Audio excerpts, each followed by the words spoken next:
Welcome back दोस्तों। आप सबका मैं स्वागत करता हूं कैंजन के यूट्यूब चैनल में। दोस्तों आज की वीडियो काफ़ी इंपॉर्टेंट होने वाली है। उसका रीज़न है कि आज हम देखने वाले हैं कि इनकम टैक्स में जो टैक्स ऑडिट से रिलेटेड टैक्स पेयर्स को रिलीफ दिया है डिपार्टमेंट ने, वो क्या है। देखिए, ये एक नोटिफिकेशन है जो आप सबके सामने मैंने ओपन की हुई है। ये 24 अप्रैल 2020 को डिपार्टमेंट की तरफ से इशू की गई थी। ये एक सर्कुलर है, जिस सर्कुलर के अंदर ये सर्कुलर नंबर है सर्कुलर नंबर 10/2020। आप सबको पता होगा ये हम डाउनलोड कैसे करते हैं। आप नॉर्मली इनकम टैक्स की साइट पे जब जाएंगे, होम पे आप क्लिक करते हैं, देन आपको यहाँ पर जस्ट 1 सेकेंड देखिए, यहाँ पर आपके टैक्स लॉ एंड रूल्स के अंदर सर्कुलर के नाम से ऑप्शन आएगा। अब सर्कुलर के अंदर आप देखेंगे ऑर्डर अंडर सेक्शन 119, ये आपका न्यू ऑप्शन है और ये 24 अप्रैल 2020 को अपलोड किया गया था। मैंने यहीं से डाउनलोड किया हुआ है और यहीं से मैंने डाउनलोड करके ये ओपन किया। आप देख सकते हैं जो ये पेज है, यही मैंने यहाँ पर ओपन किया हुआ है अपने सॉफ्टवेयर में। तो चलिए हम आगे बात कर लेते हैं इस बारे में।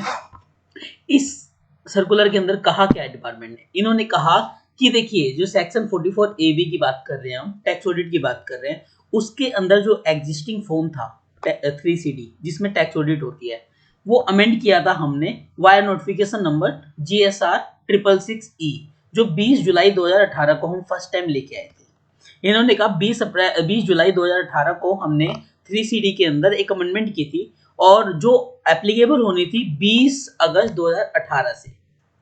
ठीक है। और क्या हुआ, उस टाइम हमारे पास रिपोर्टिंग नहीं हो पाई। लोगों ने, एसएससी ने हमें बोला कि इस अमेंडमेंट को आप बाद में एप्लीकेबल करिए, इसे पोस्टपोन कर दीजिए। तो हमने रूल 30C और रूल क्लोज 44, मतलब क्लोज 30C और क्लोज 44, जिसमें इन्होंने अमेंडमेंट किया है एग्जिस्टिंग 3CD के अंदर जो चेंजेस है, वो क्लोज 30C और क्लोज 44 इंसर्ट किया गया है। उसकी बात कर रहे हैं कि tax audit reporting was kept in the advance till the 31 मार्च 2019, मतलब इन्होंने 31 मार्च 2019 तक इसे पोस्टपोन कर दिया था। फिर इन्होंने बाद में सर्कुलर नंबर 6/2018 के द्वारा इसे 17/8/2018 को, फिर which was be subsequently again वो एक्सटेंड कर दिया 31 मार्च 2020। मतलब जो 31 मार्च 2020 अभी गया, ये तब से एप्लीकेबल होना था। मगर अब इन्होंने ये सर जो एक्सटेंड किया था 31 मार्च 2020, वो सर्कुलर नंबर 9/2019 से किया था।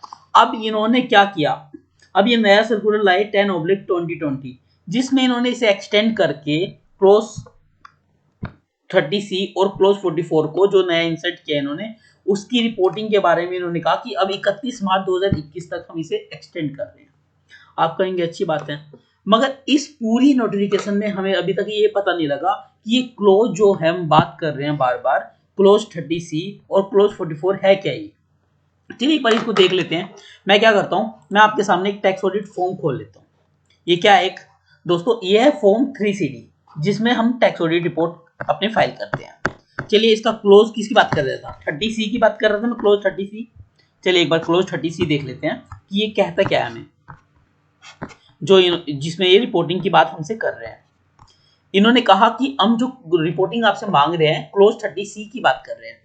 इन्होंने कहा क्लोज 30C ये आपका है, आप इसकी रिपोर्टिंग करिए। मैंने कहा क्या कहना चाह रहे हैं आप। इन्होंने कहा whether the SSC has entered into an impermissible avoidance agreement, ऐसा कोई एग्रीमेंट जो इनपरमिसेबल अवॉइडेंस हो, उसके बारे में इन्होंने रिपोर्टिंग कहा। इन्होंने कहा यदि यस है, यदि ऐसा कोई एग्रीमेंट आपने किया है पूरे साल में, तो उसके बारे में इन्होंने कुछ कंटेंट मांगा आपसे। उसमें कहा नेचर ऑफ इनपरमिसेबल अवॉइडेंस एग्रीमेंट के बारे में बताइए, वो नेचर किस तरह का था, और साथ में आप अमाउंट बता दीजिए। इनके जो कंटेंट इन्होंने बताया कि अमाउंट और उसका नेचर आपको डिफाइन करना है क्लोज 30C में जो इन्होंने मांगा।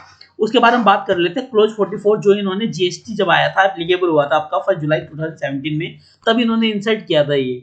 इन्होंने तभी ये रिपोर्टिंग हमसे मांगी थी 44 में, क्लोज 44 में कहा था कि ये रिपोर्टिंग हमें चाहिए जब से GST एप्लीकेबल हुआ। मगर GST अच्छे से नहीं लोगों को पता लग पाया, अच्छे से इंप्लीमेंट नहीं हो पाया, तो उन चीज़ों को देखते हुए इन्होंने एक्सटेंड किया 31 मार्च 2019 तक इन्होंने किया, 31 मार्च 2020 पे भी लेके गए। अब इन्होंने फाइनली 31 मार्च 2021 पे इन्होंने अगेन पोस्टपोन कर दिया इसको, इस क्लोज को। फिर भी हम एक बात देख लेते हैं क्लोज 44 कहता क्या है। ये आपको सिंपली कहता है कि ब्रेकअप बताइए टोटल एक्सपेंडिचर का ऑफ द एंटिटी रजिस्टर्ड और नॉट रजिस्टर्ड। आपकी एंटिटी रजिस्टर्ड है नहीं है, उसका आपको GST में बताना है। ठीक है। Total amount of the expenditure incurred during the year, क्या रिलेटिंग टू गुड्स और service exempted from GST relating to entity falls under the composition scheme relating to other registered entity और total payment of the registered entity। और साथ साथ में इन्होंने कहा कि expenditure relating to the entity not registered under GST। तो मतलब इन्होंने एक तरह से हर तरह का एक्सपेंडिचर जो जीएसटी में आपने किया है, जो जीएसटी एप्लीकेबल है, जो जीएसटी में एग्जेम्प्ट है, कंपोजिशन में कवर है, रजिस्टर्ड है, नॉट रजिस्टर्ड है, इन सब के बारे में इन्होंने एक तरह से आपसे ब्रेकअप मांगा है। ये क्लोज 44 है। तो आपको मेरे ख्याल से अब ज्यादा ये आपका सर्कुलर क्लियर हुआ होगा। इस सर्कुलर में इन्होंने जो क्लोज 30C की बात की थी, इन्होंने यहाँ पर इनपरमिसिबल अवॉइडेंस एग्रीमेंट की बात की, और क्लोज 44 में इन्होंने आपके जीएसटी में होने वाले एक्सपेंडिचर को ब्रेकअप मांगा है। तो इसको फिर इन्होंने पोस्टपोन कर दिया है। अब ये पोस्टपोन दैट मींस कि एक्सटेंड करके 31 मार्च 2021 से एप्लीकेबल होगा, जो कि 31 मार्च 2020 से एप्लीकेबल होना था। तो ये एक नोटिफिकेशन थी जो आपके साथ मैंने अभी शेयर की। साथ में आपको एक इंपॉर्टेंट मैसेज देना चाहता हूं मैं।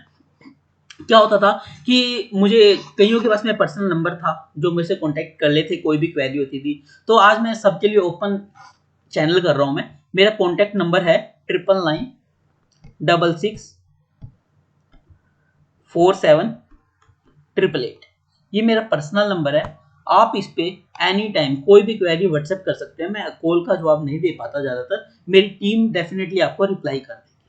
साथ में आपके साथ में एक अपनी ईमेल आईडी शेयर कर रहा हूँ, ठीक है। उस पर आप मेल कर सकते हैं।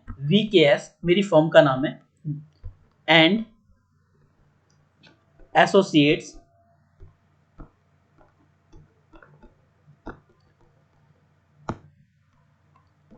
ये डबल एस है, एसोसिएट्स में डबल एस है, ठीक है। VKS and associates